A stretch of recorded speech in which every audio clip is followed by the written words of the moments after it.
भगवान शिव कहते हैं गरीबी से मुक्ति के लिए इन तीन बातों को किसी से न बताएं। प्रिय भक्तगण, आज हम आपको एक कथा का श्रवण करा रहे हैं जो सुनने मात्र से आपके जीवन में सुख संपत्ति और धन की वर्षा होगी। तो चलिए कथा को प्रारंभ करते हैं। भगवान शिव माता पार्वती से कहते हैं, यह तीन बातें मानव को कभी भी किसी को नहीं बताना चाहिए। जो मानव यह तीन बातें नहीं बताते हैं वह इंसान कभी भी गरीब नहीं रहेगा। फिर माता पार्वती कहती है, हे प्राणनाथ, वह कौन सी तीन बातें हैं जिसे जान लेने से इंसान को कभी भी दुखों का सामना नहीं करना पड़ेगा। फिर भगवान शिव कहते हैं, हे देवी, आज मैं पृथ्वीलोक पर एक सन्यासी का रूप धारण करके यह तीन बातें बताने जा रहा हूँ। कृपया आप इस कहानी को ध्यान से सुने। अगर आप यह कहानी सुन रहे हैं तो पूरा सुने। इस कथा को आधा अधूरा छोड़कर जाने की गलती मत करिएगा, क्योंकि इस पवित्र कथा को पूरा सुनने से मनचाहा फल की प्राप्ति होगी। इसलिए इस कथा को पूरा सुने। आप शिव भक्त हैं तो भोलेनाथ का अनादर न करें। भगवान शिव पृथ्वीलोक पर एक सन्यासी के रूप में आते हैं। आज की इस प्यारी सी कहानी की शुरुआत करते हैं। प्राचीन समय की बात है। एक नगर में एक धनवान सेठ रहता था। उसके घर में किसी चीज की कोई कमी नहीं थी और उसका व्यापार बहुत अच्छा चल रहा था। उसकी पत्नी भी बहुत खुश रहती थी, क्योंकि सेठ हर महीने उसके लिए नए नए गहने खरीदता था और उसे बहुत प्रसन्न रखता था। प्रिय श्रद्धालुओं, सेठ के घर के बगीचे में एक वटवृक्ष था। उस वटवृक्ष के नीचे सन्यासी अपना आसन बिछाकर ध्यान किया करते थे। सेठ और सेठानी दोनों सन्यासी की बहुत सेवा करते थे और उसकी देखभाल करते थे, क्योंकि वह सन्यासी कई सालों से उस वटवृक्ष में रह रहे थे। सेठ हर रोज सन्यासी को घर का भोजन देते थे और सन्यासी भी उनसे बहुत प्रेम करते थे। भगवान शिव जो सन्यासी थे वह बहुत खुश थे, क्योंकि उन्हें किसी चीज के लिए कहीं और नहीं जाना पड़ता था। सेठ और सेठानी हर रोज उन्हें स्वादिष्ट भोजन खिलाते थे। प्रिय श्रद्धालुओं, सेठ की पत्नी बहुत ही सरल और भोली स्वभाव की थी। उसकी आदत थी कि वह घर की हर बात बाहर वालों को बता देती थी। एक दिन सेठ की पत्नी ने अपने पति से पूछा, पियाजी, आपका व्यापार कैसा चल रहा है? आप कैसे इतना मुनाफा कमाते हो? श्रद्धालुओं, अपनी पत्नी का ऐसा सवाल सुनकर सेठ ने सारी बात बता दी। सेठ ने कहा, प्रिय, मैं अनाज का धंधा करता हूँ। मैं चंबल की घाटी से अनाज खरीदता हूँ और उसे महंगे दामों में बेच देता हूँ। प्रिय श्रद्धालुओं, अपने पति की यह बात जानकर सेठानी बहुत प्रसन्न हुई। उसने सोचा, मेरे पति तो बहुत ही बुद्धिमान है। यह बात तो सारे नगर वालों को पता होनी चाहिए कि मेरे पति इतने बुद्धिमान हैं और इतना ज्यादा धन कमाते हैं। प्रिय श्रद्धालुओं, अब सेठ की पत्नी ने पूरे नगर में यह बात फैला दी कि उनके पति इस तरीके से पैसा कमाते हैं। श्रद्धालुओं, अब क्या था, नगर के कुछ लोगों को जब यह पता चला कि सेठ किस प्रकार धन अर्जित करता है तो वे सभी भी अनाज का धंधा करने लगे। प्रिय श्रद्धालुओं, अब नगर के बहुत से लोग अनाज का व्यापार करने लगे हैं। सेठ जो पहले कम दाम में अनाज खरीदता था, अब वही अनाज महंगे दामों में बिकने लगा है। सेठ का धंधा थोड़ा कम चलने लगता है, उसे मुनाफा नहीं होता और धीरे धीरे वह गरीब होता जाता है। सेठ का पूरा धंधा बैठ जाता है। यह देखकर वह बहुत चिंतित और दुखी हो जाता है। प्रिय श्रद्धालुओं, एक दिन की बात है। सेठ अपने व्यापार की परेशानी से तंग आकर बगीचे में बैठा था। तभी भगवान शिव जो सन्यासी थे वो वहाँ आते हैं और कहते हैं, सेठ जी, क्या बात है, आज आप कुछ परेशान लग रहे हैं। तब सेठ बताता है, हे संत महात्मा, मेरा व्यापार बहुत मंदा चल रहा है। मुनाफा बहुत कम हो गया है। नगर के बहुत से लोगों ने अनाज का धंधा शुरू कर दिया है, जिससे मेरा धंधा बैठता जा रहा है। भगवान शिव जो सन्यासी थे सेठ की बातें सुनकर कहते हैं, सेठ जी, क्या आपने किसी को बताया था कि आप किस प्रकार अपना धन अर्जित करते हैं, किस प्रकार आप अपनी जीविका चलाते हैं? तब सेठ कहता है, हाँ संत महात्मा, मैंने अपनी पत्नी को सारी बात बताई थी। वह मुझसे पूछ रही थी कि आप इतना धन कैसे कमाते हैं। तब मैंने उसे बताया था कि मैं अनाज का व्यापार करके धन अर्जित करता हूँ। प्रिय श्रद्धालुओं, अब सन्यासी को सारी बात समझ में आ जाती है। सन्यासी कहते हैं, सेठ जी, आपने बहुत बड़ी गलती कर दी है। आपको सेठानी जी से यह बातें नहीं करनी चाहिए थी। आज मैं आपको एक कहानी सुनाता हूँ और इस कहानी के माध्यम से बताऊंगा कि चाहे कितने भी करीबी इंसान हो, यह तीन बातें कभी किसी को नहीं बतानी चाहिए। इससे गरीबी आपके आसपास भी नहीं भटकेगी। प्रिय श्रद्धालुओं, अब सन्यासी जो भगवान शिव थे वह अपनी कहानी प्रारंभ करते हैं। सन्यासी कहते हैं, सेठ जी, एक समय की बात है। एक नगर में एक गरीब आदमी रहता था। वह इतना गरीब था कि अपने परिवार के लिए ठीक से भोजन भी नहीं जुटा पाता था। फिर सन्यासी कहते हैं, सेठ जी, गरीबी मनुष्य के लिए एक अपमानकारी दुख था। बिना धन के गृहस्थी और घर चलाना बहुत मुश्किल था। फिर सन्यासी आगे कहते हैं, सेठ जी, वह गरीब आदमी जैसे तैसे अपने घर वालों का पेट पाल रहा था। कभी उनको भोजन मिल जाता था तो कभी भूखे पेट ही सोना पड़ता था। एक दिन उस गरीब आदमी की पत्नी ने कहा, हमारे पास तो धन ही नहीं है। सुबह को खा ले तो शाम की उम्मीद नहीं है, शाम को खा ले तो सुबह की उम्मीद नहीं है। आखिर ऐसे कब तक चलेगा? मैं जैसे तैसे करके घर चला लूंगी, लेकिन आप धन कमाने के लिए परदेश चले जाए। इस प्रकार से हमारे परिवार का गुजारा नहीं चलेगा। मनुष्य के पास चाहे कितना ही धन हो, लेकिन अगर उसके पास कोई काम नहीं है तो वह धन भी बेकार होता है। अगर हम कुछ नहीं करेंगे तो अपने बच्चों को कैसे पालेंगे? भूखे मरने से अच्छा है कि किसी की छोटी मोटी मजदूरी ही कर ले। अब पत्नी के बार बार कहने पर वो गरीब आदमी धन कमाने की आस लेकर घर से निकल पड़ा। वह जंगलों के रास्ते से प्रदेश के लिए रवाना हुआ। चलते चलते वह एक जंगल में पहुंच गया। दूर की यात्रा तय करके जा रहा था। बेचारा थक चुका था तो उसने देखा कि आगे एक छायादार बरगद का पेड़ है। उस पेड़ की लंबी लंबी शाखाएं थी, उसकी जड़ें जमीन को छू रही थी। शीतल छाया देखकर वह बेचारा गरीब आदमी उस पेड़ के नीचे बैठकर आराम करने लगा। प्रिय श्रद्धालुओं, सन्यासी आगे कहते हैं, वो गरीब आदमी वह बरगद के नीचे आराम से लेटा हुआ था। तभी उसने देखा कि कहीं से एक सांप आया और वह सांप उसी पेड़ पर चढ़ गया। गरीब आदमी उस सांप को गौर से देख रहा था। सोचने लगा कि यह सांप इस बरगद पर क्यों चढ़ रहा है और अब क्या करेगा। तभी उसने देखा कि उस पेड़ की डाल पर तोता और मैना का घोंसला था। घोंसले में तोता और मैना के बच्चे रखे हुए थे। सांप को देखकर तोता और मैना के बच्चे डर के मारे चिल्लाने लगे। वह गरीब आदमी देखते ही समझ गया कि यह दुष्ट सांप इन बच्चों को खाने आया है। सोचने लगा कि मैंने तो इन बच्चों को देख लिया है, अगर अब मैं इन्हें नहीं बचाता हूँ तो मुझे बहुत पाप लगेगा। बच्चे तो बच्चे ही होते हैं, चाहे वे इंसान के हो या किसी पक्षी के। बच्चों की हमेशा रक्षा करनी चाहिए। उधर एक सर्प उन बच्चों के पास पहुंच जाता है। तभी वह गरीब आदमी उठता है और फटाफट बरगद के पेड़ पर चढ़ जाता है। उसने उस सर्प को मार गिराया और नीचे फेंक दिया। फिर उसी बरगद के नीचे आकर लेट गया। तोता और मैना के बच्चे अपनी रक्षा करने वाले उस गरीब आदमी को मन ही मन बहुत दुआएं देने लगे। श्रद्धालुओं, उसी समय तोता और मैना अपने बच्चों के पास आते हैं। अपने माता पिता को पास आया देख तोता और मैना के बच्चे बहुत खुश होते हैं और उन्हें पूरी घटना बताते हैं कि आज इस वृक्ष के नीचे जो इंसान लेटा है वह हमारे लिए देवदूत बनकर आया है। हमें खाने के लिए एक भयंकर सर्प आया था, इसी इंसान ने उस भयानक सर्प को मारकर हमारे प्राण बचाए हैं। हम इसके ऋणी हो गए हैं। अगर यह इंसान उस सर्प को नहीं मारता तो आज हम घोंसले में जीवित नहीं होते। इसका हम पर बड़ा एहसान हो गया है। अपने बच्चों के मुख से उस मुसाफिर की प्रशंसा सुनकर तोता और मैना बहुत खुश होते हैं। तोता और मैना उस गरीब आदमी के पास पहुंच जाता है और कहता है, हे मनुष्य, तुमने आज हमारे बच्चों की जान बचाकर हमें अपना ऋणी बना लिया है। आप कौन हो और कहाँ जा रहे हो? तोता और मैना के पूछने पर वह गरीब आदमी कहता है, हे पक्षियों, मैं एक गरीब आदमी हूँ और धन कमाने के लिए परदेश जा रहा था। सफर का थका हारा था तो इस बरगद की छाया में बैठकर आराम करने लगा। तब मैंने देखा कि एक दुष्ट सर्प तुम्हारे बच्चों को खाने के लिए तुम्हारे घोंसले के पास जा रहा था। मैंने उसे मार डाला। फिर तोता और मैना बोले, भाई, तुमने हम पर बहुत बड़ा उपकार किया है। संसार में सबसे बड़ी खुशी बच्चों से होती है। बच्चों से अधिक प्रिय तो किसी को कोई नहीं होता। आप भी तो धन कमाने अपने बच्चों के लिए ही जा रहे हैं। अब आपने हमारे बच्चों की जान बचाई है तो हम आपके बच्चों की भूख मिटाना चाहते हैं। तब उन्होंने बताया, हम दोनों तोता और मैना नाम के पक्षी हैं। हम हमेशा कीमती मोती खाते हैं और हमने सुना है कि यह मोती मनुष्यों के लिए बहुत मूल्यवान होते हैं।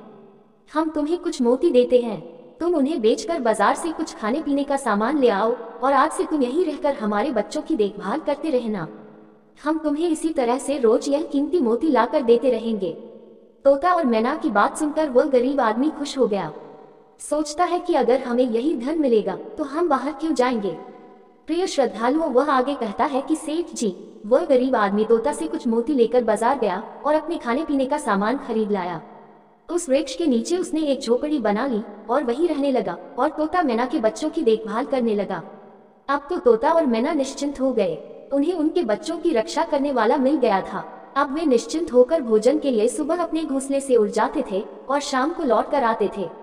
अपने बच्चों को घोंसले में सुरक्षित देखकर वे बहुत खुश होते थे और उस गरीब आदमी का धन्यवाद करते थे और उसे कुछ मोती लाकर देते थे। इस तरह से धीरे धीरे तोता और मैना की नौकरी करते हुए उस गरीब व्यक्ति को 2 महीने बीत गए थे। इधर तोता और मैना के बच्चे भी बड़े हो गए। अब उस गरीब आदमी को अपनी पत्नी और बच्चों की याद आने लगी। एक दिन उसने तोता और मैना से कहा कि हम अपने घर जाना चाहते हैं, पता नहीं हमारी पत्नी और बच्चे कैसे हैं। तब तोता और मैना बोले, हे भाई, अब तुम निश्चिंत होकर अपने घर जाओ और अपने बच्चों के साथ रहो।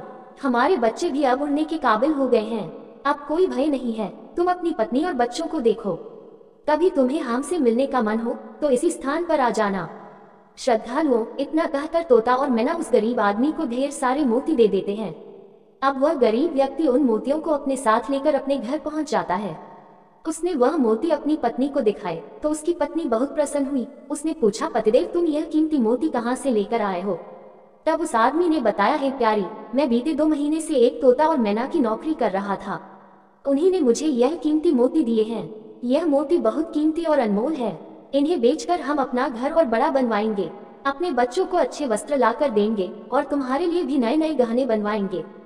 प्रिय श्रद्धालुओं, भगवान शिव सन्यासी रूप में कहते हैं, सेठ जी, अब वह आदमी उन मोतियों को बेचकर बाजार से अपने घर का सारा जरूरी सामान ले आया और अपना नया घर बनवाने लगा और वह आराम की जिंदगी जीने लगा।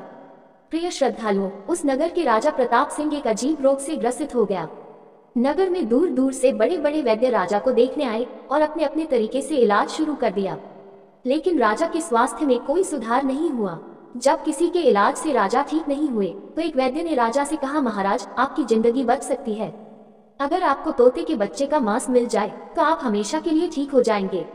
इस प्रकार वैद्य की बात सुनकर राजा प्रताप सिंह ने अपने राज्य में घोषणा करवा दी कि जो कोई उसे तोता ला कर देगा उसे सोने के सिक्के दिए जाएंगे। प्रिय श्रद्धालु, धीरे धीरे यह बात पूरे राज्य में फैल गई। सब लोग तोते की तलाश में इधर उधर लग गए, पर किसी को भी तोता नहीं मिला। एक दिन गरीब आदमी की स्त्री अपने पड़ोस में कुछ स्त्रियों के साथ बैठकर बात कर रही थी। कुछ घर गृहस्थी की बातें हो रही थी। बातों ही बातों में तोते की चर्चा छिड़ गई। एक स्त्री बोली, बहन, क्या तुम्हें पता है कि राजा साहब ने तोते का बच्चा लाने का आदेश दिया है? तोता लाना कोई आसान काम नहीं है। जब गरीब आदमी की पत्नी ने सुना कि राजा साहब बीमार हैं और उन्होंने घोषणा की है कि जो कोई उन्हें तोता का बच्चा लाकर देगा उसे सोने के सिक्कों से मालामाल कर देंगे, यह सुनकर उस गरीब आदमी की पत्नी ने कहा, अरे बहनों, तोता लाना कौन सी बड़ी बात है। मेरे पति तो 2 महीने तोता और मैना की नौकरी करके आए हैं, वो एक नहीं कई तोते ला सकते हैं। इतना कहने के बाद वह अपने घर चली गई। नगर की स्त्रियों ने उसकी बात सुनी और अपने पतियों से बताई। धीरे धीरे यह बात पूरे नगर में फैल गई। राजा ने भी सुना कि उनके राज्य में एक व्यक्ति है जो तोता और मैना के पास नौकरी करके आया है। राजा ने अपने सैनिकों को आदेश दिया कि उस आदमी को पकड़ कर लाएं और उससे कहे कि वह एक तोता का बच्चा ला कर दे। राजा ने कहा, इसके बदले हम तुम्हें मुंह मांगा इनाम देंगे। यह सुनकर वह आदमी घबरा गया और बोला, महाराज, आप मेरे प्राण ले लो, पर मैं आपको तोता का बच्चा लाकर नहीं दे सकता। मैंने तो उनकी जान बचाई थी। एक रक्षक भक्षक कैसे बन सकता है? उसके इनकार करने पर राजा प्रताप सिंह बहुत नाराज हुए और बोले, अगर तुमने हमारी बात नहीं मानी और तोता का बच्चा लाकर नहीं दिया तो हम तुम्हारी पत्नी और बच्चों को मरवा देंगे। प्रिय श्रद्धालुओं, फिर भगवान शिव रूपी सन्यासी कहते हैं कि मनुष्य सबसे ज्यादा कमजोर तक पड़ता है जब उसके बच्चों की सुरक्षा की बात आती है। ऐसे में वह कुछ भी करने को मजबूर हो जाता है। राजा की बात सुनकर वह गरीब आदमी बहुत घबरा गया। उसने सोचा कि अब मुझे किसी भी तरह तोते का बच्चा लाकर राजा को देना ही होगा। वह घर आया और अपनी पत्नी को डांटने लगा, तुमने यह क्या कर दिया? तुम्हें बिल्कुल भी समझ नहीं है हम क्या करते हैं और कहाँ जाते हैं। तुमने यह बातें नगर की स्त्रियों से क्यों कही? धीरे धीरे यह बात राजा प्रताप सिंह तक पहुँच गई। अब बताओ मैं क्या करूँ?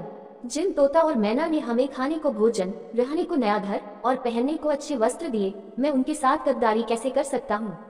तुमने यह बात उन महिलाओं को बताकर बहुत बड़ी भूल की है। वो व्यक्ति कहता है कि प्रिय, अपने घर की कुछ बातें दूसरों से कभी नहीं कहनी चाहिए। पहली बातें, आपके घर में कितना धन है और आपकी कमाई का स्रोत क्या है, यह बातें दूसरों से कभी नहीं बतानी चाहिए। दूसरी बातें, घर में आपसी प्रेम की बातें, पति पत्नी के प्रेम की बातें बाहर वालों के सामने नहीं करनी चाहिए। तीसरी बातें, आपसी लड़ाई झगड़े, मतभेद, मान अपमान की बातें कभी दूसरों के सामने नहीं करनी चाहिए, वरना लोग हमारी गुप्त बातें जानकर हमारी कमजोरी को समझकर हमारा फायदा उठाते हैं। चौथी बातें, अपनी कमजोरी दूसरों के सामने ना बताएं और अपनी उन्नति का राज किसी को ना बताएं। जिन बातों को कहने से आपके परिवार पर दुख आ सकता है, वे बातें कभी बाहर नहीं करनी चाहिए। खासकर उन बातों को अपनी स्त्री से ना कहे जिन बातों से घर की मान प्रतिष्ठा नष्ट होती हो, परिवार पर संकट आता हो, किसी की जान जाती हो, परिवार में फूट पड़ती हो या आपके रिश्ते खराब होते हो। क्योंकि कहते हैं कि स्त्रियों के पेट में इस तरह की बातें पचती नहीं है। अब वह गरीब आदमी बोला, प्रिय, तुम्हारी यह गलती आज हमारे परिवार को मौत के मुंह में डाल रही है। यदि तुमने इस बात को छुपा लिया होता तो आज हम निर्भय होकर अपने घर में आनंद की जिंदगी जी रहे होते। अब राजा की आज्ञा है तो तोता का बच्चा लाकर राजा को देना ही पड़ेगा, लेकिन ऐसा करने से मैं पापी कहलाऊंगा। जिन बच्चों की मैंने इतने दिन देखभाल करी, जिन्हें मैंने मरने से बचाया, अब मैं उन्हें किस प्रकार मौत के मुंह में डाल सकता हूँ? पत्नी कहने लगी, पति देव, अब जो भी हो, लेकिन हमें अपनी और बच्चों की जिंदगी बचानी है तो आपको यह पाप करना ही पड़ेगा। प्रिय श्रद्धालुओं, अब तो बड़ा लाचार होता हुआ वह गरीब आदमी जंगल की ओर चल पड़ा था, जहाँ वह तोता के बच्चों की देखभाल करता था। उधर जब तोता और मैना और उनके बच्चों ने उस गरीब आदमी को अपने पास आता हुआ देखा तो वे बड़े खुश होने लगे। अपने बच्चों को अत्यंत खुश देखकर तोता और मैना कहने लगे, अरे बच्चों, तुम इतने खुश क्यों हो रहे हो? वो तो तुम में से किसी एक को लेने आ रहा है। तुम में से कौन है जो आज उसके साथ जाकर उसकी और उसके बच्चों की जान बचाएगा? फिर तोता कहता है कि बच्चों, लेकिन एक बात याद रखना, तुम में से जो भी उसके साथ जाएगा वह कभी लौट कर नहीं आएगा, वह नगर के राजा का भोजन बन जाएगा। प्रिय श्रद्धालुओं, तब तोता के बच्चों ने पूछा कि आप ऐसा क्यों कह रहे हैं? तोता बताता है कि बच्चों, यहाँ का राजा बीमार पड़ गया है और वैद्य ने उसे तोता के बच्चे का मांस खाने को कहा है, इसलिए तुम में से किसी एक को वह लेने के लिए आया है। यदि तुम में से कोई उसके साथ जाने को तैयार है तो वह जा सकता है। तभी उनमें से एक बच्चा कहने लगा, हे माता पिता, उस आदमी ने ही हम सबकी जिंदगी बचाई है और आज वह आदमी बहुत बड़ी मुसीबत में है। ऐसे में हमें भी उसकी मदद करनी चाहिए, चाहे हमारी जान ही क्यों न चली जाए, लेकिन हम उसके साथ जरूर जाएंगे। उधर वह आदमी उस बरगद के वृक्ष के नीचे आता है और तोता मैना से अपना दुख बताता है। तब तोता मैना कहते हैं, हे भाई, तुम चिंता ना करो, हमारे बच्चे तुम्हारे साथ जाने के लिए तैयार हैं, तुम इनमें से किसी एक को ले जाओ। श्रद्धालुओं, अब वह गरीब आदमी उनमें से एक तोता के बच्चे को लेकर लौट जाता है और राजा को ले जाकर दे देता है। राजा उस तोते के बच्चे को एक पिंजरे में बंद करता है और अपने नौकर को रखने के लिए कहता है। राजा कहता है कि हम इसे सुबह निकालेंगे और फिर इसके मांस को खा जाएंगे। प्रिय श्रद्धालुओं, अब क्या होता है कि राजा प्रताप सिंह का एक बेटा था जो पशु पक्षियों से बहुत प्रेम करता था। उसे यह नहीं पता था कि यह तोता उसके पिता के खाने के लिए लाया गया है। वह अपने मित्रों के साथ उसी जगह पर खेल रहा था जहां तोते का बच्चा पिंजरे में कैद था। राजकुमार ने जब एक सुंदर तोते को पिंजरे में बंद देखा तो वह उसके साथ खेलने लगा। तभी राजकुमार का एक मित्र कहता है, मित्र, तुम इस पक्षी को बाहर निकालो, यह कितना सुंदर तोता है, पिंजरे में इसका रहना बिल्कुल सही नहीं है, हम इसे आजाद कर देते हैं। अपने मित्र की बातें सुनने के बाद राजकुमार ने उस तोते के बच्चे को पिंजरे से बाहर निकाल देता है। जैसे ही वह पिंजरा खोलता है, तोता का बच्चा आकाश में उड़ जाता है। धीरे धीरे यह बात राजा तक पहुंची कि आपके राजकुमार ने उस तोते को छोड़ दिया है, अब आपके प्राण बचाना बड़ा ही मुश्किल है। यह सुनकर राजा को बहुत गुस्सा आया। उन्होंने तुरंत राजकुमार को बुलाया और गुस्से में कहा, अरे नादान पुत्र, तूने उस तोते के बच्चे को क्यों छोड़ दिया? राजकुमार बहुत घबरा गया और बोला, पिताजी, मुझे क्या पता था कि वह उड़ जाएगा, मैं तो उसके साथ खेलना चाहता था। अपने पुत्र की बात सुनकर राजा को और भी गुस्सा आया। उन्होंने उसे नगर से निकालने का आदेश दे दिया। प्रिय श्रद्धालुओं, अब राजा के सैनिक राजकुमार को नगर की सीमा से बाहर छोड़ देते हैं। उधर वह तोते का बच्चा उड़कर अपने माता पिता के पास पहुंचता है और उन्हें सारी बात बताता है कि राजा के बेटे ने उसे आजाद कर दिया है। तोता और मैना ने जब अपने बच्चे को देखा तो कहा, पुत्र, राजा के बेटे ने तुम्हें तो आजाद कर दिया, लेकिन वह खुद संकट में फंस गया है। उसके दुष्ट पिता ने उसे नगर से बाहर निकाल दिया है। अब उसकी जिंदगी की जिम्मेदारी तुम्हारे ऊपर है, तुम जाओ और उसकी मदद करो। प्रिय श्रद्धालुओं, तोता राजकुमार की मदद करने के लिए उसके पास पहुंच जाता है। राजकुमार उसे देखते ही पहचान लेता है, यह तो वही पक्षी है जिसे मैंने पिंजरे से आजाद किया था। राजकुमार कहता है, तुम्हारी वजह से मुझे मेरे पिता ने नगर से निकाल दिया है, अब तुम ही बताओ मैं क्या करूं, कहां जाऊं? तोता कहता है, मित्र, तुम चिंता मत करो, तुमने मेरी जान बचाई थी, इसलिए मैं तुम्हारी मदद करने आया हूँ। दुख सुख में अब मैं तुम्हारे साथ ही रहूंगा। श्रद्धालुओं, अब राजकुमार खुश हो जाता है क्योंकि उसे कम से कम एक साथी तो मिल ही गया था। अब तोता और राजकुमार दोनों एक दूसरे नगर में घूमने लगते हैं। चलते चलते वे दोनों एक सुंदर बगीचे में पहुंच जाते हैं। उसी बगीचे में वहां के राजा की पुत्री भी अपनी सहेलियों के साथ घूमने आया करती थी। उस राज्य के राजा की कन्या का नाम रूपमती था। राजकुमारी रूपमती बहुत ही सुंदर थी और उसकी खूबसूरती की चर्चा पूरे नगर में होती थी। राजकुमार और तोता उस बगीचे में बैठे हुए थे। तभी वहां राजा की कन्या रूपमती अपनी सहेलियों के साथ बगीचे में घूमने आती है। राजकुमारी को देखकर राजकुमार वृक्ष के पीछे छुप जाता है और तोता राजकुमारी के सामने पहुंच जाता है। राजकुमारी उस सुंदर तोता को देखकर मोहित हो जाती है। वह उसे पकड़ना चाहती है, लेकिन तोता उसकी पकड़ में नहीं आता। यहाँ राजकुमार राजकुमारी रूपमती की सुंदरता पर मोहित हो जाता है। प्रिय श्रद्धालुओं, कुछ समय बगीचे में टहलने के बाद राजकुमारी अपने महल में लौट जाती है। राजकुमार पूरी तरह से राजकुमारी पर मोहित हो गया था। अब तो उसे एक पल भी अच्छा नहीं लग रहा था। तब तोता ने कहा, मित्र, तुम चिंता मत करो, तुम जिसे चाहने लगे हो मैं तुम्हें उससे मिलवा दूंगा। राजकुमार बोला, मित्र, तुम मुझे किसी भी तरह उस राजकुमारी से मिला दो, मैं उसके बिना अब रह नहीं पाऊंगा। तोता बोला, मित्र, तुम मुझ पर भरोसा रखो, मैं पता लगा कर आता हूँ कि राजकुमारी कहाँ रहती है और तुम उससे कैसे मिल सकते हो। प्रिय श्रद्धालुओं, अब तोता राजकुमारी रूपमती के पास जाता है। राजकुमारी के महल में चारों तरफ सैनिक तैनात थे, लेकिन तोता उड़ता हुआ ऊपर से जाता है और जाकर राजकुमारी के कक्ष के बाहर बैठ जाता है। तोता वहां से सब नजारा देखता है और सारी बात आकर राजकुमार को बताता है कि महल में जाकर राजकुमारी से मिलना बहुत मुश्किल है। तोता कहता है, तुम एक काम करो, अपना रुमाल मुझे दे दो, मैं तुम्हारा रुमाल आज राजकुमारी के पास पहुंचा दूंगा और उसकी चुनरी ले आऊंगा। प्रिय श्रद्धालुओं, अब रात में तोता राजकुमार का रुमाल लेकर राजकुमारी के पास रख आता है और राजकुमारी की चुनरी साथ ले जाता है। सुबह जब राजकुमारी रूपमती जागती है तो देखती है कि उसकी चुनरी गायब है और उसके पास एक रुमाल रखा हुआ है। राजकुमारी तुरंत समझ जाती है कि रात में कोई पुरुष उसके कक्ष में आया था। उसने देखा कि उसकी चुनरी गायब है और उसकी जगह किसी पुरुष का रुमाल रखा हुआ है। राजकुमारी बहुत व्याकुल हो जाती है और अपने सभी सिपाहियों को सावधान कर देती है।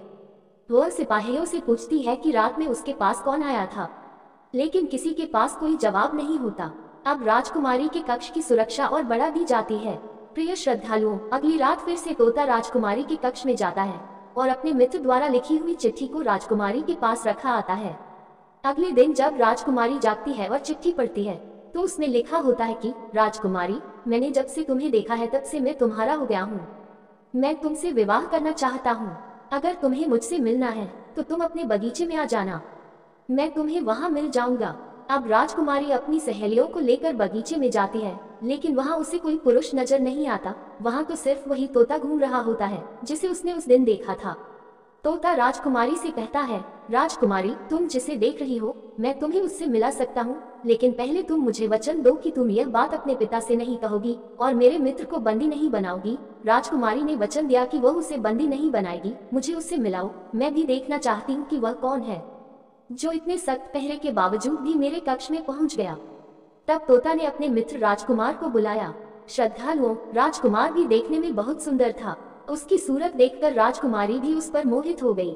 तब राजकुमार आता है और राजकुमारी के पास बैठकर बड़े ध्यान से उसके सुंदर चेहरे को निहारने लगता है। राजकुमारी ने पूछा, तुम कौन हो और इतने कड़े पहरे के बाद भी तुम मेरे कक्ष तक कैसे पहुंच गए? राजकुमार बोला, प्रिय, जब दिल में प्रेम होता है तो कोई भी कार्य असंभव नहीं होता। जब से मैंने तुम्हें देखा है तब से मैं तुम्हें प्रेम करने लगा हूँ और तुमसे विवाह करने की इच्छा रखता हूँ। श्रद्धालुओं, जब राजकुमारी ने पूछा कि तुम कौन हो और कहां से आए हो, तब राजकुमार ने अपनी पूरी कहानी उसे सुनाई। राजकुमार की कहानी सुनने के बाद राजकुमारी के मन में उसके लिए सहानुभूति हो गई। अब तो रोजाना राजकुमारी रूपमती उस राजकुमार से मिलने उस बगीचे में आया करती थी। एक दिन राजकुमारी ने कहा, राजकुमार, मेरे पिता तुम्हारे साथ मेरा विवाह कभी नहीं करेंगे, इसलिए मैं तुम्हारे साथ भाग चलती हूँ और कहीं दूसरी जगह चलकर हम अपना विवाह कर लेंगे और आनंद पूर्वक रहेंगे। प्रिय श्रद्धालुओं, अब वही होता है। राजकुमारी उस राजकुमार के साथ घोड़े पर सवार होकर भाग जाती है और काफी दूर जाने के बाद वे एक झोपड़ी बनाते हैं और विवाह करके दोनों साथ रहने लगते हैं। दोनों को रहते रहते बहुत समय बीत जाता है और वह तोता भी उन्हीं के साथ रहता है। प्रिय श्रद्धालुओं, भगवान शिव रूपी सन्यासी कहते हैं, सेठ जी, उस राजकुमार की झोपड़ी में किसी तरह से आग लग जाती है और उसी आग को बुझाने के चक्कर में उस तोते का एक पंख जल जाता है। तब तोता ने कहा, देखो मित्र, अब आप अपने घर चले जाइए। अब आपके पिता का गुस्सा भी शांत हो चुका होगा। अब आपके पिता आपसे कुछ नहीं कहेंगे। जब वह आपको अपनी बहू के साथ देखेंगे तो वह आपको माफ कर देंगे। मेरा तो एक पंख जल गया है, मैं अब उड़ नहीं सकता, इसलिए मैं कुछ दिन तक यहीं रहकर अपने पंख होने का इंतजार करता हूँ। जब मेरा पंख दोबारा उग जाएगा तो मैं आपसे मिलने के लिए जरूर आऊंगा। प्रिय श्रद्धालुओं, इस प्रकार से वह दोनों राजकुमार और उसकी पत्नी अपने नगर के लिए चल देते हैं। चलते चलते रास्ते में एक नदी पड़ती है। उस नदी पर एक नाविक नाव चलाता था। राजकुमार अपनी पत्नी को लेकर नाव में बैठ जाता है। जैसे ही नाव नदी के बीच में पहुंचती है तो राजकुमार देखता है कि एक चूहा बार बार नाव पर चढ़कर आता है, लेकिन वह नाविक उसे हटाकर नदी में गिरा देता है। कई बार उस चूहे को नाविक ने हटा देता था। तब राजकुमार कहने लगा, अरे यह बेचारा इस प्रकार से तो जल में डूबकर मर जाएगा। ये अपने प्राणों की रक्षा करने के लिए इस नाव पर चढ़ रहा है, इसे चढ़ जाने दो। जब राजकुमार ने नाविक से कहा कि आप इस चूहे को चढ़ जाने दें, तो राजकुमार के कहने पर उस नाविक ने उस चूहे को अपनी नाव पर चढ़ जाने दिया। जैसे ही चूहा नाव के अंदर गया, वह अंदर जाकर छुप गया। थोड़ी देर बाद उन्होंने देखा कि नाव के अंदर धीरे धीरे पानी आने लगा। प्रिय श्रद्धालुओं, उसी चूहे ने नाव को काटकर उसमें छेद कर दिया था, जिससे नाव में पानी भरने लगा। जब नाव में पानी बढ़ने लगा तो नाव पानी में डूबने लगी। धीरे धीरे जब नाव पूरी तरह डूब गई तो उसी समय राजकुमारी और राजकुमार पानी में बहने लगे। पानी के बहाव से राजकुमार बहुत दूर पहुंच गया और राजकुमारी रूपमती भी उसी पानी में बहती हुई राजा के बगीचे में जा पहुंची। बगीचे में रहने वाला माली जब राजकुमारी को बेहोश अवस्था में नदी के किनारे पड़ा देखता है तो वह जाकर राजा को यह खबर देता है। राजा जब सुंदर लड़की को देखता है तो वह उस पर मोहित हो जाता है और सुंदर राजकुमारी को देखकर उसे अपने महल में ले आता है और राजा वैद्य से उसका इलाज करवाता है। श्रद्धालुओं, कुछ दिन बीतने के बाद जब राजकुमारी ठीक हो जाती है तो एक दिन वह देखती है कि राजा उसके करीब खड़ा है। राजा ने पहले ही राजकुमारी रूपमती के चेहरे को निहार रखा था। अब वह राजकुमारी से विवाह करना चाहता था। राजा कहने लगा, हे राजकुमारी, तुम्हारा भी इस दुनिया में कोई नहीं है। अब तुम हमारी पत्नी बन जाओ, तुम हमारी रानी बन जाओ और हमारे महलों में बड़े आराम के साथ रहो।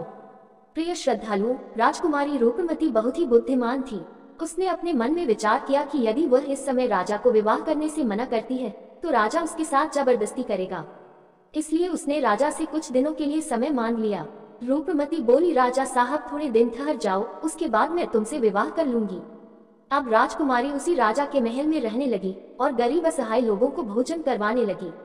श्रद्धालुओं, उधर अब क्या होता है, उसका जो पति था राजकुमार, जो पानी में बह गया था, वह बेचारा मुसीबत का मारा हुआ इधर उधर घूमता हुआ उसी जगह पर भोजन की तलाश में पहुंच जाता है जहां राजकुमारी गरीबों को भोजन कराती थी। वहीं राजकुमार भी पहुंच गया। राजकुमारी ने उसे देखते ही पहचान लिया और उसकी आंखों में आंसू आ गए। राजकुमारी ने राजकुमार को एकांत में बुलाया और सारी बात बताई।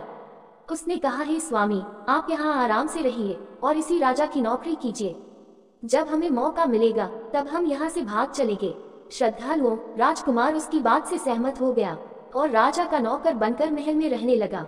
वह राजकुमारी रूपमती की सहायता करने लगा और गरीबों को भोजन परोसने लगा। लेकिन राजा को यह नहीं पता था कि राजकुमार उसका पति है। राजा तो उसे अपना नौकर समझता था। प्रिय श्रद्धालुओं, इस प्रकार राजकुमारी रूपमती राजकुमार के साथ पक्षियों को दाना चुगाती थी। एक दिन वही तोता राजकुमारी के यहाँ दाना चुगने आया। अब उसके नए पंख निकल आए थे। जब उसने दाना चुगने आया तो राजकुमार और राजकुमारी को पहचान लिया। राजकुमारी रूपमती ने तोता को देखा तो उसकी आंखों में आंसू झलक आए। उन्होंने तोता को पूरी कहानी सुनाई कि वे इस प्रकार से यहाँ फंस चुके हैं और राजा को भी नहीं पता कि वे पति पत्नी हैं। तब तोता कहने लगा, हे राजकुमार, आप चिंता मत करो, आज रात राजा के सभी सैनिक सो जाएंगे, तब हम तुम्हें यहाँ से निकालकर तुम्हारे पिता के घर पहुँचा देंगे। प्रिय श्रद्धालु, वही हुआ जो होना था। जब रात होती है तो राजा के सभी सिपाही गहरी नींद में सो जाते हैं। जब सभी सैनिक सो गए तो उसी समय राजकुमारी और राजकुमार महल से निकल पड़े। रात के अंधेरे में वे राजकुमार अपने पिता प्रताप सिंह के राज्य में पहुंच गया। राजकुमार अपनी पत्नी को साथ लेकर अपने पिता के पास पहुंचा। उन्हें देखकर राजकुमार का पिता बहुत प्रसन्न हुआ।